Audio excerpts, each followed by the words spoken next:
to you. Satyan, I see a complete 360 degrees turn in OPS. Earlier, he said, I, TTV Dinakaran and Chinnamma, that being Shashikala, can come back to the AIADMK. Now, he is openly saying that we all want to come. En masse. Your reaction, Satyan? Yeah, there can be a more shameless person in the political arena in Tamil Nadu than Mr. O. Panneerselvam. He has already sought political asylum under BJP, contested under NDA, challenging two leads in one Lok Sabha constituency. What he does is only a bag full of lies. He is peddling a bag full of lies which has no merits, no grounds, no facts. Even today, the law says the head of the party will elect the general secretary. It has not been changed.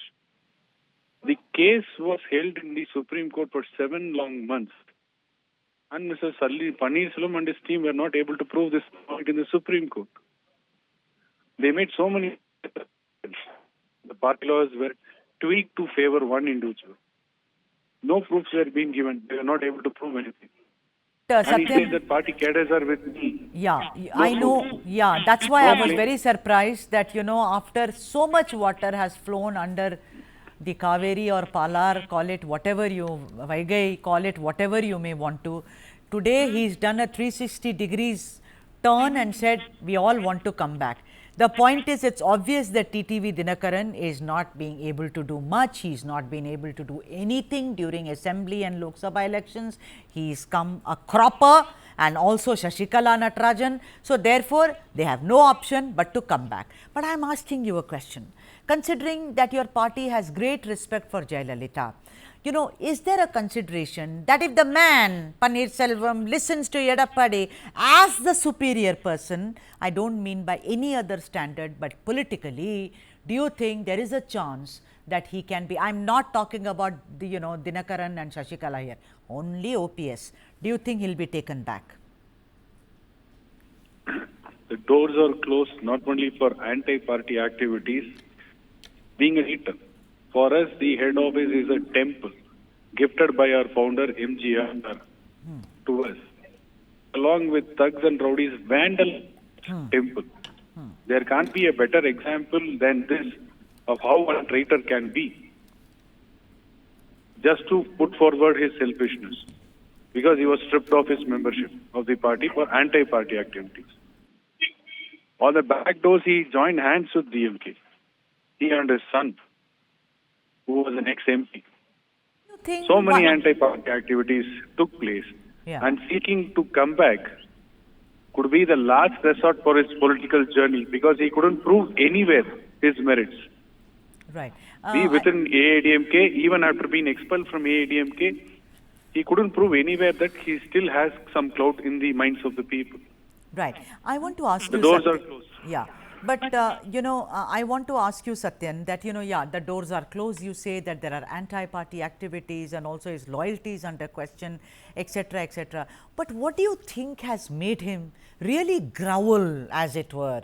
Do you think it is because he sees no options in 2026? No one will come forward to shake hands with him, with his cabal, as it were.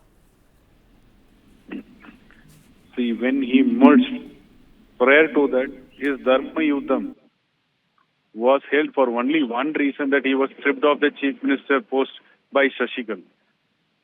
It was not for the welfare of the party in mind or whatsoever it is. And people realized it after a long period of time.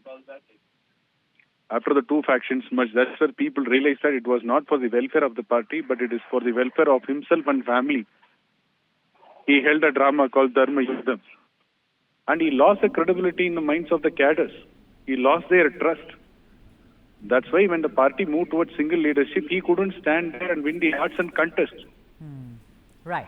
And post which, when things went out of his hands, he resorted to so cheap tactics of politics, vandalizing the party office. Right, I remember that. My God, coming in big SUVs and vandalizing the office, breaking stuff, entering it. I remember that. People with hockey sticks, etc., etc. So there you have it. Kovai Satyan, spokesperson for the AIADMK, very clearly saying The AIADMK doors are shut on Panneerselvam forever. Thank you so much, Kove Satyan, for joining us on this broadcast. And the next story, which is coming up now, politics erupts over Y category security to actor turned politician Vijay.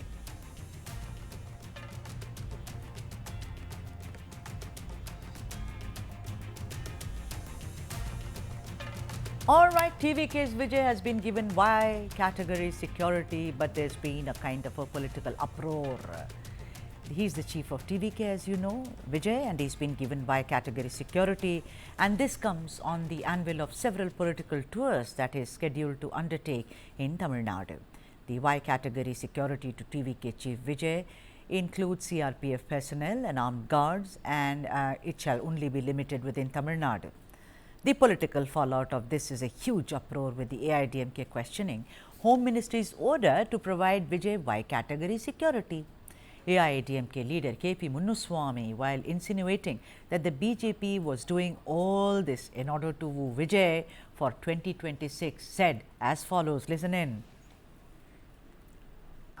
என்ன அடிப்படையில் மத்திய அரசு கொடுத்திருக்கிறது என்று தெரியவில்லை. ஒரு கட்சியினுடைய தலைவராக உருவாயிருக்கிறார், ஒரு நடிகராக இருக்கிறார். அதன் அடிப்படையிலே கூட சேருகின்ற இடத்தில் கூட்டம் அதிகமாக சேரலாம், அதனால் அவருக்கு பாதுகாப்பு கொடுக்க வேண்டும் என்று பெருந்தன்மையாக கொடுத்திருந்தால் மகிழ்ச்சி. அரசியல் ரீதியாக சுயநலத்தோடு விஜயை தன் பக்கம் இழுப்பதற்காக, அவரை சந்தோஷப்படுத்துவதற்காக இந்த ஒய் பிரிவை கொடுத்திருக்கிறார் என்று சொன்னால், பிஜேபியினுடைய வரலாறு நீங்கள் திரும்பி பார்த்தால் எது உண்மை என்பது உங்களுக்கு நான் விட்டுவிடுகிறேன். According to sources, the Y grade security was also given to Vijay after recent tweets on the platform X that Vijay may come to some physical harm. This is completely not ratified, verified, but this is what the indications are, and we just hope Vijay is absolutely fine, whatever be the situation. The next story, something or the other always happens on Valentine's Day. This time around, a horror has unfolded in Andhra Pradesh. Stalker attacks woman with a knife and throws acid on her face.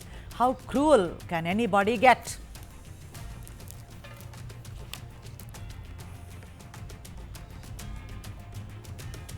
All right, that's the story. Look at it. It's a horror today on Valentine's Day. Stalker has attacked woman with knife and thrown acid on her face. This is ironical, isn't it? Because many people, young people, old people, single, those with partners are actually professing their love for each other, this being Valentine's Day today. But in Andhra, a stalker called Ganesh allegedly attacked a young woman on the head with a knife and threw acid on her face in Annamaya district in Andhra Pradesh. The woman, who was scheduled to get married in the month of April, has been hospitalized with serious injuries at Madanapalli Government Hospital. According to the police, Ganesh was reportedly in love with the woman, and when he found out that her marriage had been fixed, he decided to injure her physically. State Home Minister Anita expressed deep anguish and anger over the acid attack incident and said that she had taken cognizance of the incident, spoken to the district SP and asked him to expedite the matter. The minister also spoke to the victim's family members on the phone and instructed other high-ranking police officials to make arrangements to shift her to Bengaluru if necessary for medical treatment. IT Minister of Andhra Pradesh, Nara Lokesh, also expressed deep concern of the issue and vowed justice for the victim. He assured the family that the state government shall provide better medical assistance to the young woman and support her, come what may.